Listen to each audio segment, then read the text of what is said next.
दहेज कभी खुशियों की गारंटी नहीं दे सकता।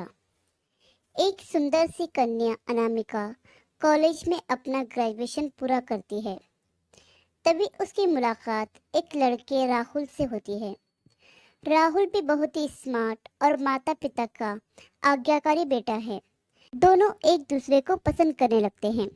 दोनों का ग्रेजुएशन पूरा होते ही राहुल अपने शहर में जॉब करने लगता है और लड़की भी एक अच्छी जॉब कर रही है। दोनों ने निर्णय लिया कि अब माता पिता से शादी की बात करने का वक्त आ गया है। लेकिन परेशानी यह है कि दोनों की कास्ट अलग अलग है। राहुल के समाज में दहेज बहुत ज़रूरी है, जो कि नकद में होता है। उसके अलावा कई तरह के गिफ्ट्स और गहनों की भी मांग की जाती है। राहुल ने अनामिका को यह स्थिति स्पष्ट की और कहा कि घर वालों को मनाओ। अगर तुम सभी मांगे पूरी करवाती हो तो मेरे माता पिता तुम्हें पलकों पर बिठाएंगे। अनामिका ने अपने माता पिता से यह बात कही। अनामिका के माता पिता को यह बात पसंद नहीं थी, पर अनामिका की जिद थी कि अगर मुझे दहेज दोगे तो मेरी इज्जत बढ़ेगी। अनामिका के माता पिता सक्षम भी थे। बिना मांगे भी अनामिका को बहुत कुछ दे सकते थे, पर उन्हें इस तरह दहेज की मांग करने वाले लोग पसंद नहीं आ रहे थे। लेकिन माता पिता अनामिका की खुशी चाहते थे। उन्हें यह डर था कि कहीं उनकी बेटी ये ना सोचे कि वे अपनी बेटी को कुछ देना ही नहीं चाहते। इसलिए उन्होंने सभी शर्तें मानी। शादी में राहुल को कार, फ्लैट, फर्नीचर के साथ 50 लाख नकद दिए गए।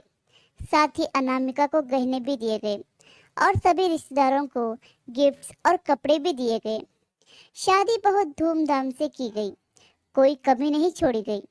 अनामिका को मन ही मन यह गुमान था कि कास्ट अलग होने के बावजूद माता पिता ने उसकी शादी ससुराल के हिसाब से की। अनामिका को विश्वास था कि उसे बेटी बनाकर रखा जाएगा। उसे वही प्यार दिया जाएगा जो उसके माता पिता ने दिया, क्योंकि उसने अपने ससुराल का मान रखा है। अनामिका ने अपने घर से ससुराल विदा ली। ससुराल में बहुत ज्यादा पर्दा प्रथा थी। बहू को मनचाहा खाने तक की भी स्वतंत्रता नहीं थी। कितनी भी भूख क्यों ना हो, घर की बहू सबके खाने के बाद ही खाएगी। यहाँ तक कि उसे घर के पुरुषों के सामने बैठने तक की भी इजाजत नहीं थी। अनामिका ने इस बात पर ऐतराज दिखाया, पर उसकी किसी ने ना सुनी। राहुल ने भी यह बोलकर मुंह फेर लिया कि यह तो परंपरा है। अनामिका को जो गुमान था वो धरा का धरा रह गया। उसे अपने माता पिता की बात याद आई।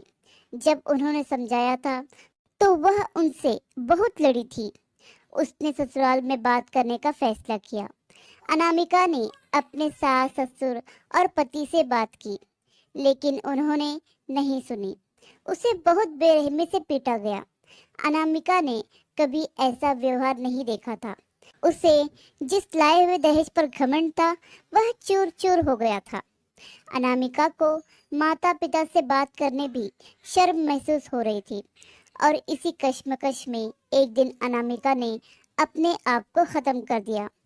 माता पिता को जब यह पता चला तो उन्हें अपनी गलती का एहसास हुआ कि वक्त रहते समझा दिया होता तो बेटी साथ होती। जो लोग दहेज पर बेटे की शादी करते हैं उनकी सोच हर तरह से छोटी ही होती है।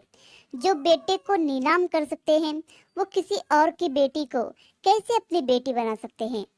दहेज कभी खुशियों की चाबी नहीं बन सकता। यह बात सभी को समझनी होगी। इस दहेज प्रथा की कहानी में आपने पढ़ा होगा कि माता पिता ही नहीं, लड़की की सोच भी दहेज की सपोर्ट कर रही थी।